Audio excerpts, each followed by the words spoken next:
الشيطان الرجيم بسم الله الرحمن الرحيم أحل لكم ليلة الصيام الرفث إلى نسائكم هن لباس لكم وأنتم لباس لهن علم الله أنكم كنتم تختانون أنفسكم فتاب عليكم وعفى عنكم فالآن باشروهن وابتغوا ما كتب الله لكم وكلوا واشربوا حتى يتبين لكم الخيط الأبيض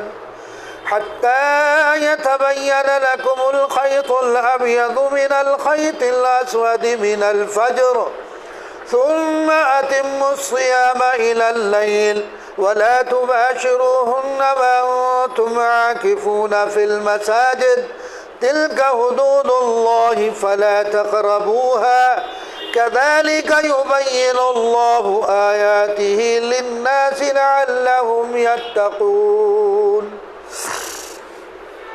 تم لوگوں کے واسطے روزے کی شب میں اپنے بیویوں سے مشغول ہونا حلال کر دیا گیا، کیونکہ وہ تمہارے اوڑھنے اور بچھونے ہیں، تم ان کے اوڑھنے اور بچھونے ہو۔ خدا تعالیٰ کو اس کی خبر تھی کہ تم خیانت کے گناہ میں اپنے آپ کو مبتلا کر رہے تھے، پھر اللہ نے تم پر عنایت فرمائی اور تم سے گناہ کو دھو دیا۔ سب ان سے ملاؤ اور جو تمہارے لیے تجویز کر دیا ہے اس کا سامان کرو، کھاؤ اور پیو اس وقت تک کہ تم کو سفید خط صبح کو متمیز ہو جائے سیاہ خط سے، پھر رات تک روزے کو پورا کیا کرو، اور ان بیویوں سے اپنا بدن بھی مت ملنے دو جس زمانے میں کہ تم لوگ اعتکاف والے ہو مسجدوں میں۔ یہ خدابندی ضابطے ہیں، تو ان سے نکلنے کے نزدیک بھی مت ہونا۔ اسی طرح اللہ تبارک و تعالی اپنے احکام لوگوں کے واسطے بیان فرمایا کرتے ہیں اس امید پر کہ وہ لوگ پرہیز رکھیں گے۔ یہ بات گزشتہ بتائی جا چکی ہے کہ ابتدائی اسلام میں اہل کتاب کی طرح مسلمانوں کو بھی روزے کے ایام میں رات کے وقت سونے سے پہلے کھانے پینے اور اپنی بیویوں سے قربت کی اجازت تھی، لیکن سونے کے بعد آنکھ کھل جائے تو نہ کھانا جائز تھا، نہ پینا جائز تھا، نہ بیوی سے قربت جائز تھی۔ یہ حکم پہلے تھا، تو اب اس حکم کی اتباع میں مشقت ہوئی۔ چنانچہ ایک صحابی کا واقعہ بخاری میں کہ قیس بن سمرمہ انصاری رضی اللہ تعالیٰ عنہ، وہ دن بھر کام کر کے آئے، تھکے تھکائے آئے، اور آنے کے بعد گھر میں کچھ کھانے کے لیے تھا نہیں، روزے سے تھے۔ جب گھر پہنچے بیوی سے کہا تو کہا کہ کچھ بھی انتظام نہیں ہے۔ کہ لگا ٹھہرو، اچھا میں تھوڑا انتظام کرتی ہوں، کہیں سے انتظام کر کے لاتی ہوں۔ تو وہ انتظام کرنے میں لگ گئی، ان کو نیند آ گئی۔ اب جب ان کو نیند آ گئی، جب وہ تیار ہو گیا، اہلیہ نے اٹھایا، تو اب تو اس وقت تو کھانا پینا جائز نہیں تھا، تو اب انہوں نے کیا کیا، پھر روزہ رکھ لیا، روزے پر روزہ۔ اب دوپہر کے وقت یہ غشی کھا کے گر گئے، بے ہوش ہو گئے۔ نبی کریم صلی اللہ علیہ وسلم کو اس بات کی اطلاع ہوئی، تو پھر حضور پاک علیہ السلام پر اللہ تبارک و تعالیٰ نے یہ آیت شریفہ نازل فرمائی۔ ان کا واقعہ بھی ہے اور دوسرے اور واقعات بھی ظہور پذیر ہوئے، تو صحابہ کرام رضی اللہ عنہ اجمعین نبی کریم صلی اللہ علیہ وسلم کی خدمت میں پہنچے تھے۔ پھر اللہ تبارک و تعالیٰ نے یہ آیت شریفہ نازل فرمائی، گویا کہ پہلا جو حکم تھا وہ منسوخ ہو گیا، اور اللہ تبارک و تعالیٰ نے اب اجازت دے دی کہ غروب آفتاب، صبح صادق سے لے کر غروب آفتاب تک تو کھانا پینا بند۔ جب غروب آفتاب ہو جائے تو صبح صادق سے پہلے پہلے جو چاہے کھاؤ، جو چاہے پیو، بیویوں سے قربت کرو، یہ تمہارے لیے اجازت ہے۔ اسی کو بیان کیا احل لکم لیلۃ الصیام الرفث الی نسائکم، تمہارے لیے تمہارے واسطے حلال کر دیا روزے کی راتوں میں اپنے بیویوں سے مشغول ہونا۔ پہلے ممانعت تھی کہ سونے کے بعد اٹھ گئے تو ملنا جائز نہیں، کھانا پینا جائز نہیں، اب اللہ نے اجازت دے دی کہ اب اجازت ہے کہ تم بیویوں سے بھی ملاقات کر سکتے ہو اور تم کھانا اور پینا بھی جاری رکھ سکتے ہو۔ کب تک؟ صبح صادق سے پہلے پہلے۔ ہن لباس لکم وانتم لباس لہن۔ دیکھو قرآن کریم نے کتنے فصیحانہ اور بلیغانہ انداز میں کتنی بہترین بات ارشاد فرمائی۔ کیوں کہ وہ تمہارے لیے لباس ہے، عورت تمہارا لباس، مرد عورت کا لباس، یعنی وہ تمہارے لیے اوڑھنا اور بچھونا اور یہ تمہارے لیے اوڑھنا اور بچھونا، ایک دوسرے کے لیے اوڑھنا اور بچھونا اور ایک دوسرے کو لباس قرار دیا قرآن نے۔ کس کو؟ مرد کو شوہر کے لیے، شوہر کو مرد کے لیے لباس قرار دیا گیا۔ تو مطلب کیا ہے اس آیت شریفہ کا؟ اس آیت شریفہ کا مطلب ظاہر ہے کہ یعنی دونوں میں اتنی قربت ہے کہ وہ ایک دوسرے کے رازدار اللہ نے بنا دیا، اور رازدار بھی ایسا کہ وہ اس کو ظاہر نہیں کرتے۔ ظاہر بات ہے کوئی اگر بے شرمی کا معاملہ ہو تو الگ بات ہے، ورنہ میاں بیوی میں سے کوئی بھی ان کے جو نجی تعلقات ہیں اس کا وہ اظہار نہیں کرتے ہیں، وہ اس کو ظاہر نہیں کرتے ہیں۔ اور دوسری بات یہ ہے کہ جو راز اور نیاز کی باتیں ان کی آپس کی ہوتی ہیں وہ کسی سے اس کا اظہار نہیں کرتے، وہ اس کو چھپاتے ہیں، گویا کہ وہ لباس ہے۔ جیسے لباس بدن کو ڈھانپ لیتا ہے، ایسے ہی وہ ایک دوسرے کے راز کو چھپا لیتے ہیں، ڈھانپ لیتے ہیں۔ تو اللہ تبارک و تعالیٰ نے دونوں میں اتنی قربت کر دی، یعنی اس کی قربت اور اس کے تعلق کو بیان کیا جا رہا گویا کہ ایسا قریب تعلق ہے کہ دونوں ایک دوسرے کے لیے اوڑھنا اور بچھونا ہے، یعنی ایک دوسرے کا انتہائی رازدار، پردہ پوش، ایک دوسرے کی پردہ پوشی کرتے ہیں۔ تو اللہ تبارک و تعالیٰ نے کتنی فصاحت اور بلاغت اور پھر میاں بیوی کی جو شرافت تھی اس کو ملحوظ رکھتے ہوئے کن الفاظ سے اللہ تبارک و تعالیٰ نے اس کو تعبیر فرمایا۔ تو بہرحال تو پہلی آیت یہاں جو احل لکم، اللہ نے تمہارے لیے حلال قرار دے دیا، اس سے معلوم ہوا، احل لکم سے معلوم ہو رہا کہ وہ پہلے وہ چیز حرام تھی تبھی تو حلال قرار دیا۔ اللہ تعالیٰ فرما رہا احل لکم، ہم نے تمہارے لیے حلال قرار دے دیا۔ اس کا مطلب کیا ہے؟ پہلے حرام تھی، ورنہ حلال کا کیا مطلب؟ تو پہلے حرام تھی وہ چیز، اس کو اللہ تبارک و تعالیٰ نے تمہارے ذریعے تمہارے اوپر حلال قرار دے دیا۔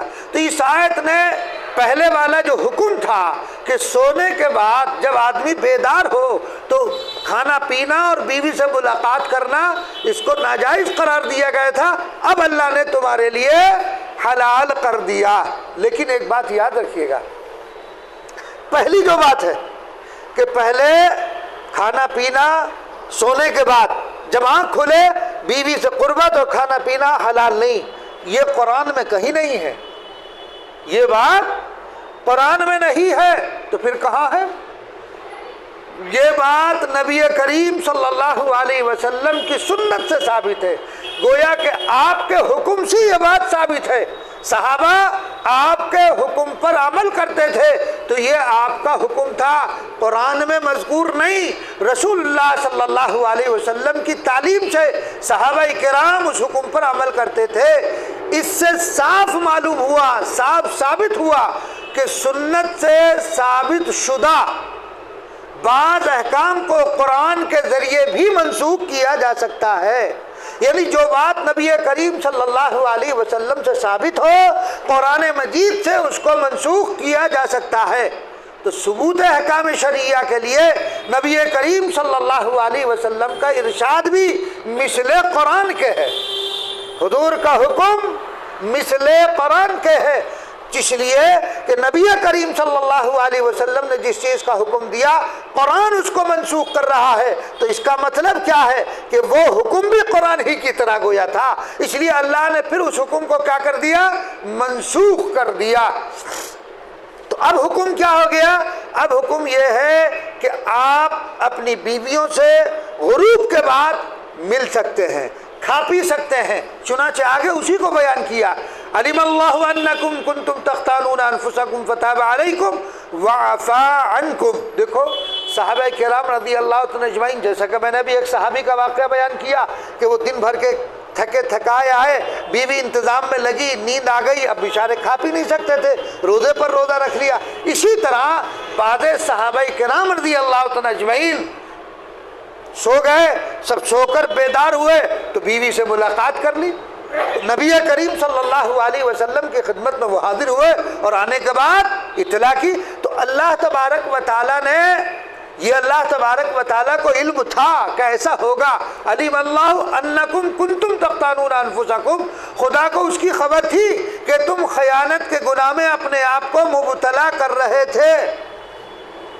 ایسا ہو گیا، جب ہو گیا تو اللہ فتاب علیکم، اللہ تبارک و تعالیٰ کہ تم پر عنایت ہوئی، خدا مہربان ہوا، وعفا عنکم، اور تم سے گناہ کو دھو دیا۔ یعنی اللہ تبارک و تعالیٰ نے صحابہ کرام رضی اللہ، بعد صحابہ کرام رضی اللہ عنہ اجمعین سے ایسا ہوا، خدا بند قدوس نے اس گناہ کو دھو دیا، یعنی ان کو معاف کر دیا۔ اب ہمیں اس کو اچھالنے کی اجازت نہیں ہے کہ صحابہ سے کوئی غلطی ہوئی ہم اس کو اچھالتے پھریں، جب اللہ نے معاف فرما دیا، ہم اور آپ کون ہوتے ہیں اچھالنے والے؟ قرآن کی آیت بول رہی ہے، علم اللہ انکم کنتم تختانون انفسکم فتاب علیکم، اللہ متوجہ ہوا ان کی طرف، اللہ نے اپنی عنایت فرمائی، وعفا عنکم، اور اللہ نے کیا کر دیا؟ وہ گناہ دھو دیا، ان کو معاف کر دیا۔ جب اللہ نے معاف فرما دیا تو ہم اور آپ کو اپنی زبان کھولنے کی اجازت نہیں ہے۔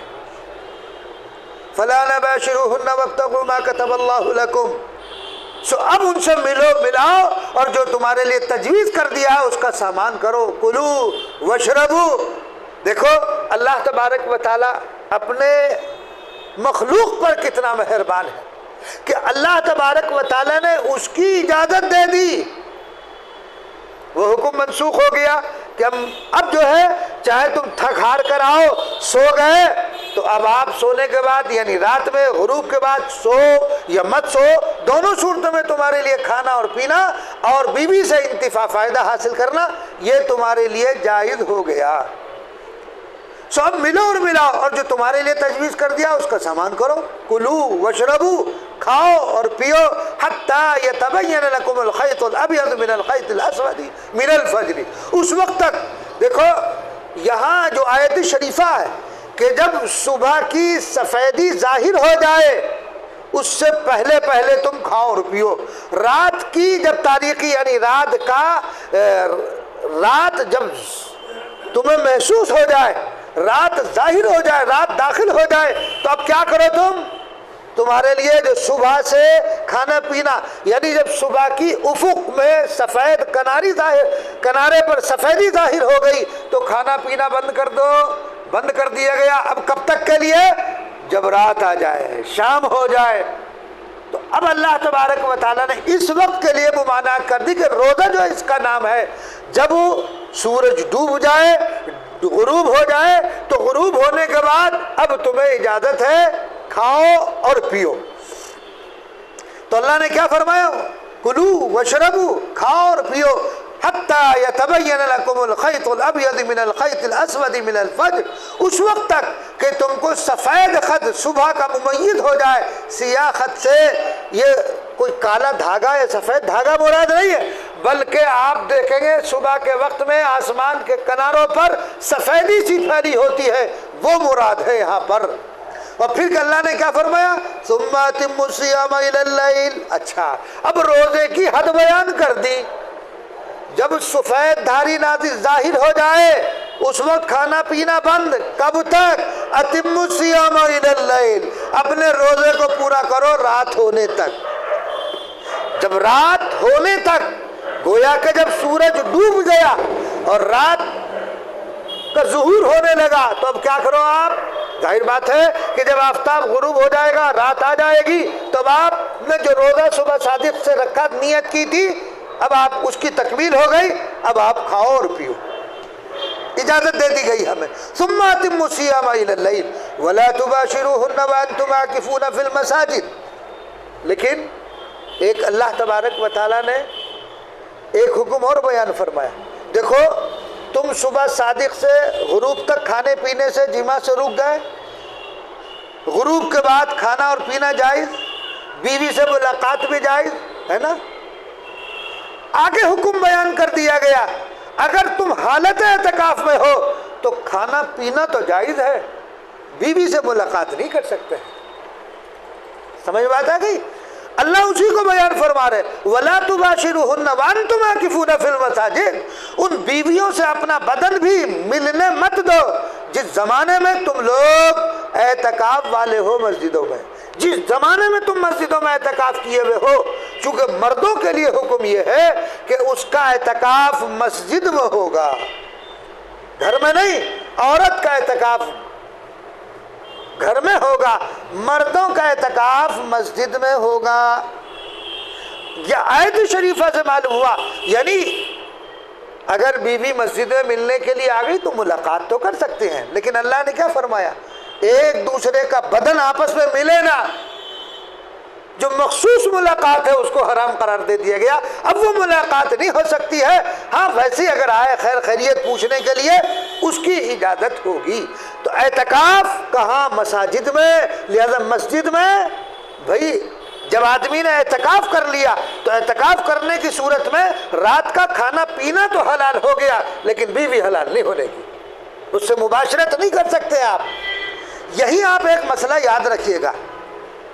اعتکاف کی جب بات آ گئی ہے، اعتکاف اپنے محلے کی مسجد میں کرنا سنت ہے. کہاں؟ اپنے محلے کی مسجد میں.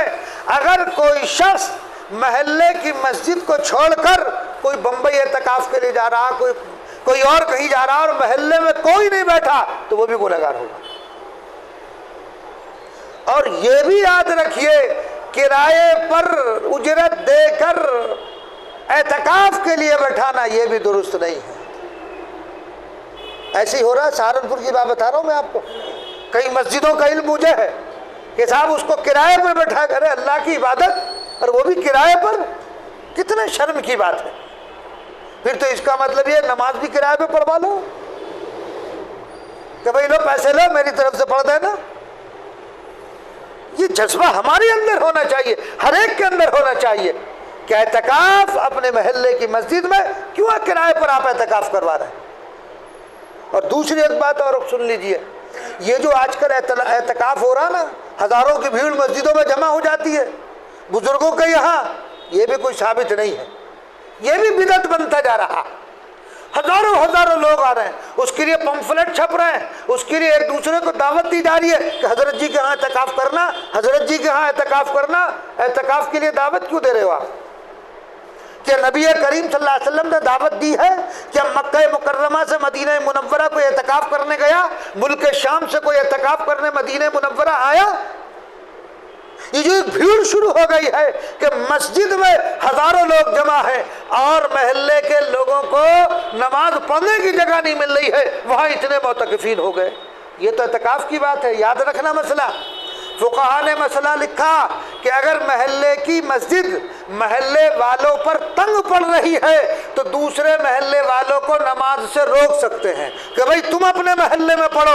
اس محلے جس محلے میں مسجد ہے اس محلے والوں پر وہ مسجد تنگ پڑنے لگے تو محلے والے دوسرے محلے کے لوگوں کو نماز پڑھنے سے روک سکتے ہیں کہ اپنی مسجد میں پڑھو، ہمیں جگہ نہیں مل رہی. تو نماز کے لیے یہ حکم ہے. اعتکاف جو کہ سنت ہے اور وہ بھی رمضان کے آخر عشرے میں، اس کو بدرجہ اعلیٰ منع کیا جا سکتا ہے، اس سے روکا جا سکتا ہے کہ بھائی اپنی مسجد میں جا کے اعتکاف کرو. ہم تو یہاں نماز سے بھی محروم ہو گئے.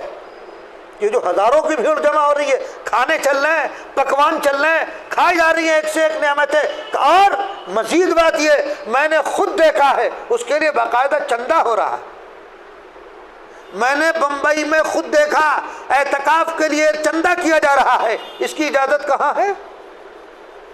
مولوی تو کھینچتان کے اسے جائز قرار دے دے گا، ہے نہیں. چندے کی اجازت کہاں ہے؟ کہ کس نے کہا کہ آپ اتنے معتکفین کو بیٹھائیں کہ اس کے لیے چندہ کرنے کی ضرورت پیش آئے؟ چندہ کیا جا رہا باقاعدہ. بریانیاں بن رہی ہیں. ایک صاحب میرے پاس آئے, میں نے ان سے کہا بھائی رمضان میں کہاں رہے؟ کہ جی میں تو اعتکاف میں تھا. تو میں نے کہا کہاں تھے اعتکاف میں؟ تو اس نے ایک جگہ کا نام لیا. تو میں نے کہا وہاں جانے کی کیا ضرورت تھی, یہی بیٹھ جاتے. کہنے لگا جی بکرا ملتا تھا دونوں ٹائم. یعنی معلوم ہو گیا اعتکاف کس نیت سے کیا جا رہا, بکرا کھانے کی نیت سے. تو یہ سارے مفاسد پیدا ہو گئے. اس لیے یہ جو اعتکاف مروج چل پڑا ہے اس کا کوئی ثبوت نہیں ہے. کچھ آپ کوئی جو ہے ساؤتھ افریقہ جو ہے جا رہے ہیں صاحب, ملیشیا میں اعتکاف ہو رہا, حضرت جی وہاں رہے اور ایک بھیڑ کی بھیڑ یہاں سے جا رہی ہے. لاکھوں روپے خرچ کر کے ایک سنت کی ادائیگی کے لیے لاکھوں روپے تم خرچ کر کے جا رہے ہو, اس پیسے کو یہاں کر دو. کتنے غربا ہیں, کتنے فقراء ہیں, کتنی بیواہ ہیں, وہاں خرچ کر دو. ایک سنت کی ادائیگی تمہاری ساؤتھ افریقہ میں ہوگی, سنت کی ادائیگی یہاں نہیں ہے. انڈیا میں کوئی مسجد نہیں رہی ہے, وہاں اعتکاف کے لیے نہیں رہی ہے. تو یہ ایک رسم بن گئی ہے, یہ ایک رسم بن گئی ہے. تحریک چلتی ہے حضرت کے ہاں اعتکاف کرنا, حضرت جی کے ہاں چلنا ہے, اور واٹس ایپ پر سوشل میڈیا پر ایک دوسرے کو دعوت دی جا رہی ہے. دعوت دینا کہاں سے ثابت ہے صاحب؟ دعوت دینا محلے کی مسجد میں سنت ہے. یہ جو مروجہ اعتکاف چل پڑا ہے, ایک بھیڑ جمع. ایک بمبئی میں ایک صاحب تھے, ایک بہت بڑے عالم, ہزاروں ان کے یہاں معتکفین رہتے تھے. میں نے ان سے کہا, من کہ حضرت اعتکاف کا ثبوت کہاں سے جو آپ اعتکاف کرتے ہیں؟ کہنے لگے شیخ نے فرما دیا تھا.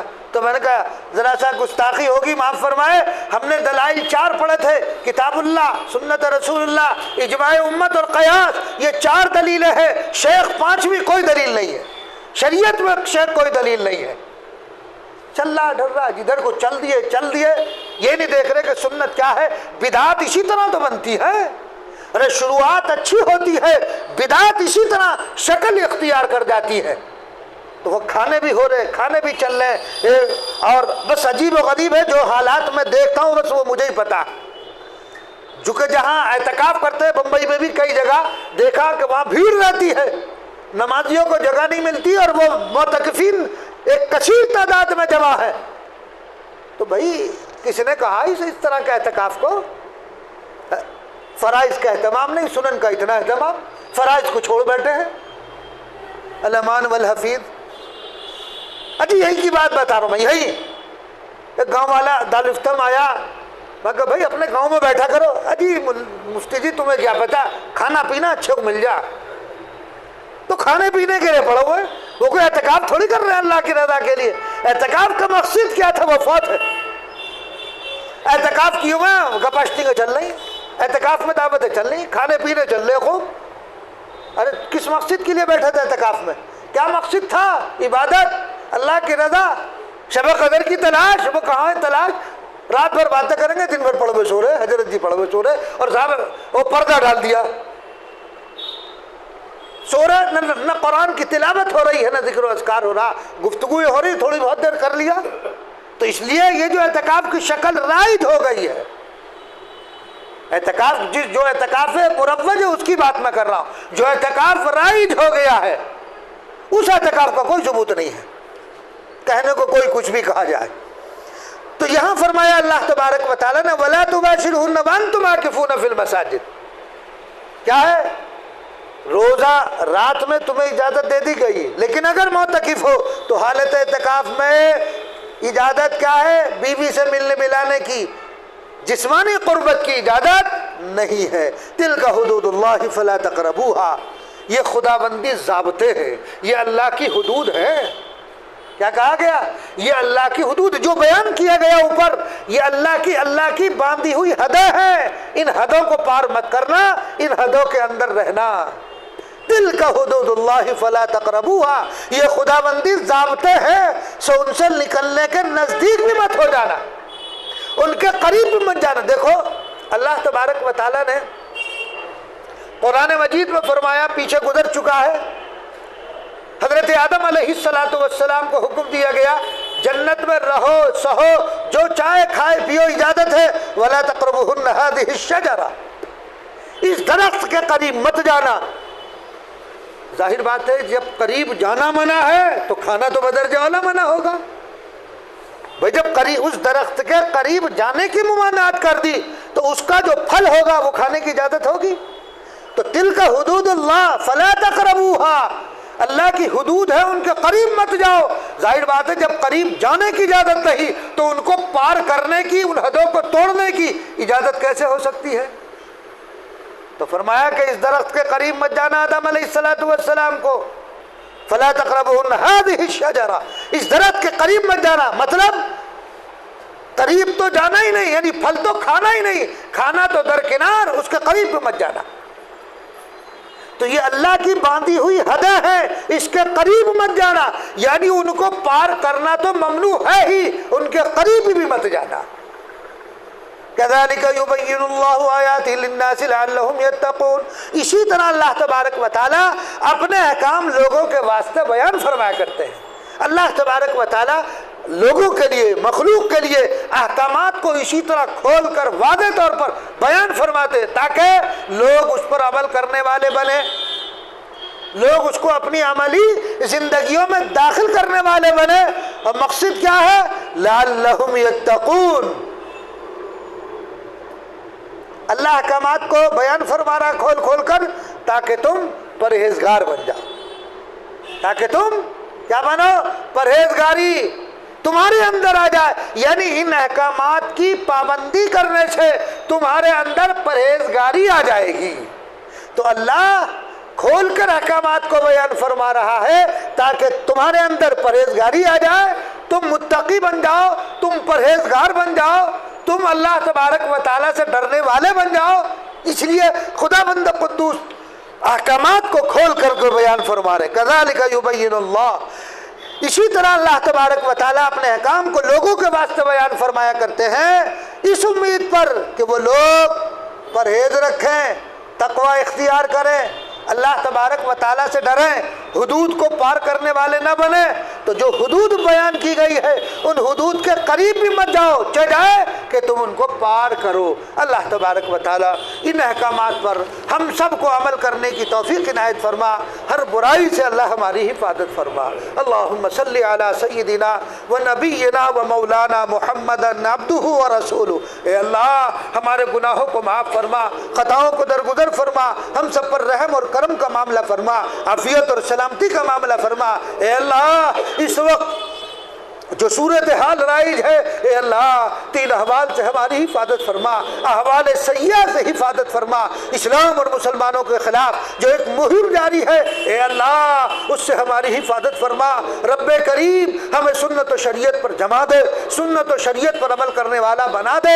اے اللہ شریوں کے شر سے محفوظ فرما، مفسدین کے فساد سے ہماری حفاظت فرما۔ اے اللہ اسلام اور مسلمانوں کے خلاف جو سازشیں کی جا رہی ہے ان سازشوں کو ناکام فرما۔ اے لائن میں آپس میں نہ اتفاقیاں اور دراڑ پیدا فرما دے۔ اے اللہ اس مسلمانوں کو اسلامی تعلیمات پر عمل کرنے والا بنا دے۔ اے اللہ مسلمانوں کی حفاظت فرما، جان کی، مال کی، عزت کی، آبرو کی حفاظت فرما۔ اے اللہ تو رب کائنات ہے، تمام طاقتوں کا مالک تو ہی ہے، پوری کائنات کا اختیار تیرے ہی ہاتھ میں ہے۔ اے اللہ جو بے لگام ہو رہے ان کو لگام دے دے، جو حد و حدود سے بڑھ رہے ہیں، حدود کو تجاوز فرما رہے ہیں، اے اللہ آپ ہی ان سے بدلہ لے لیجئے۔ ہم تو کمزور ہیں، نحیف اور ناتواں ہیں، رب کریم ہم ہر اعتبار سے کمزور ہے۔ اے اللہ دشمن تو تو ہی بدلہ لے لے، اے اللہ دشمن سے تو ہی بدلہ لے لے۔ خدا بند قدوس ہماری حفاظت فرما، مدد فرما، اعانت فرما۔